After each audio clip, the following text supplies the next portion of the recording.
Programme जायज़ा के साथ मैं हूं आपका मेज़बान फैज़ान आरिफ। आज जो शख्सियत हमारे प्रोग्राम में मेहमान हैं उनका ताल्लुक़ पाकिस्तान के एक मोतबर मजहबी खानवादे से है। 35वीं पुश्त में आपके ख़ानदान का सिलसिला नसब इमाम मूसा काज़िम से जा मिलता है। पाकिस्तान के वफाकी वज़ीर बराए मजहबी उमूर सैयद हामिद सईद काज़मी साहब आप आज हमारे मेहमान हैं, मैं आपका खैर मकदम करता हूँ। सैयद हामिद सईद काज़मी साहब के ख़ानदान ने 1935 में अमरोहा से हिजरत करके औलिया की सरजमीन मुल्तान को अपना मस्कन बनाया। सैयद हामिद सईद काज़मी के वालिद सैयद अहमद सईद काज़मी एक बेमिसाल इल्मी और दीनी शख्सियत थे और सैयद हामिद सईद काज़मी अपने ख़ानदान में वाहिद शख्स हैं जो अमली सियासत की तरफ आए। 1990 में आप मुल्तान से 62,500 से ज़्यादा वोट लेकर पहली बार कौमी असम्बली के रुकन मुंतखब हुए। आप अपने 12 आला तालीम याफ्ता बहन भाइयों में से एक सियासतदान हैं। सबसे पहले तो मैं आपको मुबारकबाद दूंगा कि आप खैरियत से हैं। अल्लाह का शुक्र है कि आप पे सितंबर 2009 में जो कातलाना हमला हुआ था उसमें आपकी जान बची और आप माशाल्लाह सेहतमंद हैं। इलाज मुआलजे की गरज से आप यहाँ आए हैं, इसके बावजूद आपने हमें वक्त दिया। पूछना ये चाहूँगा आगाज़ में, क्या वजह है कि जो दहशत गर्दी है, ये जो इंतहा पसंदी है, वक्त गुजरने के साथ साथ तशवीशनाक हद तक बढ़ती चली जा रही है, ये किसी बाख्तियार हुकूमत के लिए क्यों मुश्किल हो गया है इसको कंट्रोल करना, इस पर काबू पाना? सबसे पहले तो मैं आपका और वीनस टीवी का शुक्रगुजार कि ये आपके तवस्सुस से मुझे कुछ बातें दोस्तों तक पहुंचाने का मौका मैसर आएगा। मैं दहशतगर्दी और तखरीबकारी के हवाले से आप जो कुछ फरमा रहे हैं उसमें कई एक फैक्टर्स हैं। मसलन एक तो ये है कि हमने इस्लाम की सही तसव्वुर को पेश नहीं किया और जो एक डिस्टॉर्टेड पिक्चर ऑफ इस्लाम है, जो कम इल्म लोग हैं वो उन्होंने या तो किसी वेस्टेड इंटरेस्ट की वजह से, न जाने किन वजूह की वजह से, उन्होंने हमारे यंगस्टर्स को जो खुद आलिम नहीं हैं, जो दीन के बारे में उनकी सही सोच और सही समझ अभी परवान नहीं चढ़ी है, उनको एक तरह से यरगमाल बना के, उनकी ब्रेन वॉशिंग करके उनको उन रास्तों पे चलाया है जो कि 1500 साल के अंदर मुसलमानों और इस्लाम के रास्ते से हटा हुआ एक रास्ता है। ठीक, ये जो बाख्तियार हुकूमतें हैं, ये जो रियासत है, क्या ये मुट्ठी भर लोग हैं जो इंतहा पसंदी और दहशत गर्दी में मुलव्वस हैं, ये इतने ताकतवर हैं कि रियासत भी उन पर काबू नहीं पा सकती? ऐसा नहीं है। बात दरअसल ये है कि पहले तो ज़रा थोड़ा सा इसका बैकग्राउंड अगर देखें कि जब अफ़गानिस्तान में रशिया का रास्ता रोकने के लिए अमेरिका ने हमें एक, अब ये ओपन सीक्रेट है, कहने में कोई हर्ज नहीं है कि हमें इस्तेमाल किया और अमेरिका ऑफिशियली रूस के मुकाबले में नहीं आ सकता था, न्यूक्लियर वॉर छिड़ सकती थी। पाकिस्तान ऑफिशियली नहीं जा सकता था कि इस तरह उनको पाकिस्तान को अटैक करने का मौका मिल सकता था। तो यहाँ पर रिलीजियस ऑर्गेनाइजेशंस को इस्तेमाल किया गया और उनमें जाहिर है कि जब तक जज्बा जिहाद न उभारा जाता, जब तक कि उनके अंदर ऐसी फीलिंग्स न पैदा की जाती जिसकी वजह से वो बहुत डिवोटेड होके वो जाते, तो उस वक्त तक वो ये ऑपरेशन सही तरह कामयाब नहीं होना था। तो उसके लिए एक माहौल क्रिएट किया गया, ट्रेनिंग सेंटर्स बनाए गए, असलहा फराहम किया गया, सरमाया फराहम किया गया, सब कुछ सुपर पावर के हवाले से हो रहा था। और उस वक्त हमारी जो मजहबी तंजीमें हैं वो अपने बरादर इस्लामी मुल्क की मदद, अमेरिकन एजेंडा अपनी जगह पे, ये लोग तो इस जज्बे के तहत वहां पे पहुंचे हैं। इत्तेफाक से ये वही वक्त है, ये टाइम का एक कोइंसाइड कर रहा है कि जब बोस्निया, कोसोवा, चेचनिया के अंदर वो मुसलमानों की जीनोसाइड हो रही है, मुसलमानों पर जुल्म सितम के पहाड़ तोड़े जा रहे हैं। वहां पर भी ये सब रशियंस की तरफ से हो रहा है। रूस में भी, अफगानिस्तान में भी रशियंस के खिलाफ जिहाद की सूरत बन रही है। तो वो लोग जिनकी आंखों के सामने उनके अहले खाना वो जुल्म सितम के का शिकार हुए और वो इंतकाम के शोरों में झुलसते हुए आए हैं, अब उनको पता चला है कि जी अगर हम पाकिस्तान पहुंच जाएं तो हमें रूसियों से इंतकाम लेने का मौका भी मिल जाएगा और जो हमारे लिए मौके मैसर होंगे और इस तरह हमारी भड़ास निकलेगी। तो वो यहाँ पे आए। हम उस वक्त जिस एजेंडे पे काम कर रहे थे तो हमने कोई डॉक्यूमेंटेशन नहीं देखी, कोई पासपोर्ट, कोई वीज़ा, उनकी कोई रजिस्ट्रेशन, कुछ नहीं किया। हमने उनको बस ओन किया, उनको असलहे की ट्रेनिंग दी और उनको जिहाद की तरफ धकेल दिया। जब 9/11 के बाद यू टर्न लिया है स्ट्रेटेजी ने और तमाम दुनिया की पॉलिटिक्स ने, तो उस वक्त अगर हम ये अक्लमंदी करते कि उस वक्त वो लोग जो अनरजिस्टर्ड थे उनके रजिस्ट्रेशन करके और उनको कोई मेन स्ट्रीम लाइन में ले आते, उनके कोई फोर्स को मिलिशिया वगैरह बना देते, तो वो अनअटेंडेड न रहते। ठीक, वो लोग जिनको सिवाय मारधाड़ के, सिवाय असलहे के इस्तेमाल के और कुछ नहीं आता। काजमी साहब, यही लोग, इनको आप जैसे मोतबर सियासी लोग उस वक्त जो दूरअंदेश भी थे और अब भी हैं, समझाने की पोजीशन में नहीं थे कि आने वाला वक्त इन्हें किस तरह से दीवार से लगा देगा और ये हम सब के लिए क्या मुश्किलात पैदा हो जाएंगी? उस वक्त इत्तेफाक से पाकिस्तान जिस अंदरूनी बहरान से गुजर रहा था, जरा वो भी जहन में लाइए जी, कि वो मियाँ नवाज शरीफ साहब की हुकूमत का खात्मा हुआ है, जनरल परवेज मुशर्रफ साहब आए हैं, अभी वो डामाडोल हैं, वो चीफ एग्जीक्यूटिव हैं या वो सदर हैं या चीफ मार्शल एडमिनिस्ट्रेटर हैं, वो 3 in 1 की सूरत में चल रहे हैं। यानी पाकिस्तान के अंदर पॉलिटिकल सिचुएशन भी और बाकी तमाम मामलात भी बहुत ही डामाडोल थे। नहीं, उस वक्त जब ये अफगानिस्तान जा रहे थे ज़िया-उल-हक के दौरे हुकूमत में, सारे लोग सर पे कफन बांध के असलहा लेके, उस वक्त समझाने वाला, हाँ, उस वक्त की बात जो आप कर रहे हैं, तो उस वक्त सूरत हाल ये थी कि चूंकि जनरल ज़िया-उल-हक साहब और उनके अपने कुछ आइडियोलॉजी थी, उस वक्त इत्तेफाक ऐसा हुआ कि एक मखसूस फिक्र के लोगों को ही ज़्यादा प्रोमोट किया गया जिहाद के हवाले से, क्योंकि आप जानते हैं कि उस वक्त जब आप एक दूसरे मुल्क में जा रहे हैं तो जब तक आपको फैसिलिटेट ना किया जाता उस वक्त तक आप ये सब कुछ नहीं कर सकते थे। तो वो उस वक्त हर एक को पता है, दुनिया जानती है, एजेंसीज ने वो परवान चढ़ाए उन लश्करों को, उन जिहादी कुव्वतों को, उन ऑर्गेनाइजेशंस को ऑर्गेनाइज किया। तो अब इत्तेफाक से वो लोग जो आए, यही वजह है कि आज तक इल्ज़ाम लगता रहता है। अब सूरत हाल हालांकि बहुत बदल चुकी है, पाकिस्तान में वो सूरत हाल नहीं है, लेकिन इल्ज़ाम लगता रहता है कि ये लोग हैं जिन्होंने उनको परवान चढ़ाया था, पाला पोसा था, यहाँ तक पहुँचाया था, तो इसलिए ये उनके खिलाफ सही तौर पर ऑपरेशन नहीं करते। तो पहले शुरू में ऐसे ही था, एक लेपापोती के तौर पर एक सुपरफिशियली ऑपरेशन होता था और फिर ख़त्म हो जाता था।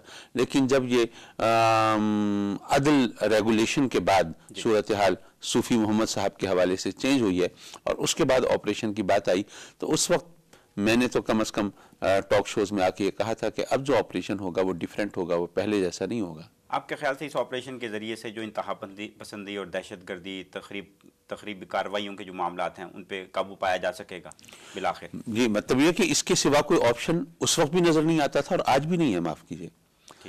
देखिए, उस ऑपरेशन के नतीजे में जो मिलिटेंट्स हैं उनके महफूज ठिकानों को ख़त्म किया गया है, उनके ट्रेनिंग सेंटर्स को ख़त्म किया गया है, उनकी असलहा साज फैक्ट्रीज को ख़त्म किया गया है, उनकी नर्सरीज को ख़त्म किया गया है, उनकी पाइपलाइन को काटा गया है, उनके कुमक और रसद के जो रास्ते थे वो रोके गए हैं। और इस वक्त जो भी वहाँ पे कार्रवाइयाँ हो रही हैं वो एक डेस्परेट एफर्ट है कि किसी तरह अपने आप को इस सूरत हाल से बचाने की। जो हमारे ही परवरदा लोग हैं या बैरूनी कुछ ताकतें भी ऐसी हैं जो इनको कुमक फराहम कर रही हैं, जो इनको मदद दे रही हैं, इनको बढ़ावा दे रही हैं? मैं अर्ज करूंगा कि ये जो मिलिटेंट्स हैं, आप इनको यकीनी तौर पर 3 ग्रुप्स में तकसीम कर सकते हैं। एक तो वो हैं जो रिलीजियस फैनेटिक्स हैं, दूसरे वो हैं जो कि लोकल क्रिमिनल्स हैं और उन्होंने देखा कि ये इनकी कार्रवाइयों में अगर इनके साथ हम मिल जाएंगे तो हम कब्जा ग्रुप बनकर किसी की जायदाद, किसी की ज़मीन, किसी को हथिया लेंगे और इस तरह यहाँ पर हमारी मोनोपली होगी और ये हम अपने मकासद की तकमील कर सकेंगे। और तीसरा ग्रुप वो फॉरेन एजेंट्स का है जो दूसरे एजेंडे पर पाकिस्तान की जड़ें खोखली करने के लिए आए। लेकिन मुश्किल यह है कि ये तीनों ग्रुप्स जो हैं इनके कोई अलग युनिफॉर्म्स तो नहीं है, इनकी कोई अलग आइडेंटिटी नहीं है, वो इस तरह घुल मिल गए हैं आपस में कि उनको डिस्क्रिमिनेट करके अलहदा से उनको चुन के उनकी पहचान कायम करना मुमकिन नहीं है। तो जाहिर है सबसे फिर एक ही तरह डील करना पड़ेगा। आप पर हमले में कौन सा ग्रुप मुलव्वस था? एजेंसीज की रिपोर्ट के मुताबिक मुझ पर जो हमला हुआ था वो बुनियादी तौर पर 3 ऑर्गेनाइजेशंस उसमें शामिल थी। एक लश्कर जंगवी, एक सिपाही सहाबा और एक वो लाल मस्जिद के मौलाना अब्दुल रशीद गाजी साहब के नाम पर एक फोर्स बनी है, गाजी फोर्स। तो वो गाजी फोर्स, लश्कर जंगवी और सिपाही सहाबा का ये एक आपस का मिला जुला ये मंसूबा था और तालिबान से इन लोगों के राब्ते थे और मुझ पर हमला करने के बाद वो जो हमलावर थे, फायरिंग करने वाले थे, तो वो फिर वजीरिस्तान की तरफ वो फरार हो गए थे, वहाँ भाग गए थे। इस वजह से वो उन पर हाथ नहीं डाला जा सका। आप जैसे मुतवाजन मोतबर शख्स पे हमला कुछ समझ नहीं आता, अजीब लगता है। मैं अर्ज करूंगा कि हर वो शख्स जो मिलिटेंसी के खिलाफ बात करता था और उस वक्त चूंकि टॉक शोज में मैं ज़्यादा आता था, और फिर ये कि आप जानते हैं मेरी एक दीनी मजहबी पहचान है, उस हवाले से जब मैं बात करता हूँ तो उसमें निस्बतन ज़्यादा वजन होता है। एक पॉलिटिशियन आके बात करे तो वो और बात होती है। तो वो लोग कुव्वतें जो हैं उनको मैं किसी तरह सूट नहीं करता था, तो ये उनका एक सिलसिला था। अभी आपने जो इससे पहले सवाल किया था उसका एक हिस्सा बहुत अहम है, वो भी मैं अर्ज करता चलूँ कि ये जो कुव्वतें किस तरह परवान चढ़ रही हैं। देखिए, मैं अगर अपनी हिफाजत के लिए 8-10 गनमैन रखना चाहूँ तो ये लाखों रुपए माहवार का खर्चा है मेरे लिए। 5-10 गनमैन रखने के लिए लाखों रुपए चाहिए, तो हजारों की फौज पालने के लिए कितना सरमाया चाहिए। जिस इलाके के अंदर ये सब लोग पल रहे हैं वो वहां पर कोई इंडस्ट्री नहीं है, वहां पे एग्रीकल्चर भी नहीं है, वहां पर कोई बिजनेस सेंटर्स भी नहीं है, वहां पर मादनियात की दौलत भी नहीं है। तो इनको ये सरमाया कहां से मिल रहा है? बिल्कुल ठीक। आमतौर पर इसका जवाब ये दिया जाता है कि ड्रग मनी है। मैं अर्ज करूंगा कि वैसे तो ये बात मानने की नहीं है कि ये सिर्फ ड्रग मनी है और इसमें दूसरे एलिमेंट्स शामिल नहीं है, लेकिन अगर एक लम्हे को मैं मान लूं कि ये ड्रग मनी है तो सवाल ये पैदा होता है कि ड्रग्स की कल्टीवेशन, फिर उनकी केमिकल प्रोसेसिंग, फिर उसके बाद उनकी मार्केटिंग, मार्केटिंग के बाद वो मनी लॉन्ड्रिंग, फिर उससे वेपन्स की परचेज और वेपन्स की ट्रांसपोर्टेशन इन दैट एरिया जहां पर इंटरनेशनल आर्मी मौजूद है। ये सब कुछ इंटरनेशनल आर्मी की नाक के नीचे हो रहा हो और कहा जाए कि नहीं जी इसमें फॉरेन एलिमेंट्स इन्वॉल्व नहीं है, ये बात मानने की नहीं है। इन हालात में जब पाकिस्तान एक आजमाइश और इम्तहान के मरहले से गुजर रहा है, ये जो मजहबी उमूर की वजारत है ये एक मुश्किल कलमदान नहीं है आपके ख्याल से? यकीनन है, और मैं अर्ज करूंगा कि अगर मेरे अपने चॉइस की बात होती तो शायद कुछ और होता, लेकिन हमारे यहाँ आमतौर पर देखा यह गया है, जब मैं इससे पहले असेंबली में था तो चलिए उसकी मिसाल नहीं देता वरना खामखा किसी पार्टी पर कहीं कोई तनकीद की बात न समझे, और हमें बेहतर यह है कि एक दूसरे पर तनकीद का रास्ता हमें छोड़ना चाहिए। लेकिन देखा यह गया है कि विजारत आमतौर पर उन अफराद को दी जाती है जो उस फील्ड से बिल्कुल दूर होते हैं।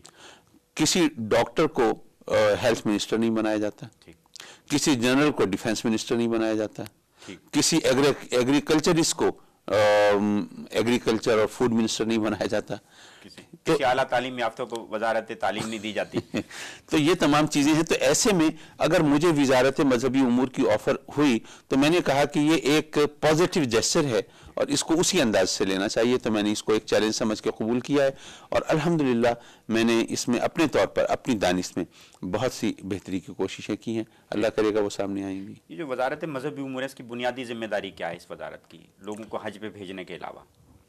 ये मैं अर्ज करूंगा कि इसमें सबसे बड़ा ऑपरेशन तो हज का ही है, क्योंकि इसका टाइटल में भी हज और वजारत मजहबी उमूर ये चीज़ आती है। उसके अलावा कुछ इदारे हैं जो इसके तहत चलते हैं, मसलन इस्लामी नजरियाती कौंसिल है, रोयत हिलाल कमेटी है, मॉडल दीनी मदारिस हैं, तो मदरसा रिफॉर्म्स वगैरह हैं। इसके अलावा जो पहले दरअसल जो अक़लियती उमूर और ज़कात और उश्र वो भी इसके तहत थी। ये मजहबी उमूर के हवाले से इंटरफेथ जो है वो भी हमारा एक सब्जेक्ट बनता है।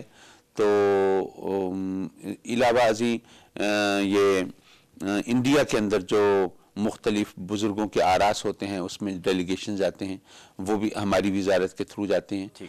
और अब ईरान और इराक़ में जो ज़ियारात का सिलसिला है तो उस ईरान वगैरह की ये ख्वाहिश है और हम भी ये चाहते हैं कि ये बाकायदा जिस तरह इंडिया के अंदर ज़ियारत के लिए वजारत मजहबी उमूर के हवाले से वो डेलीगेशन जाते हैं तो यहाँ से जाएं।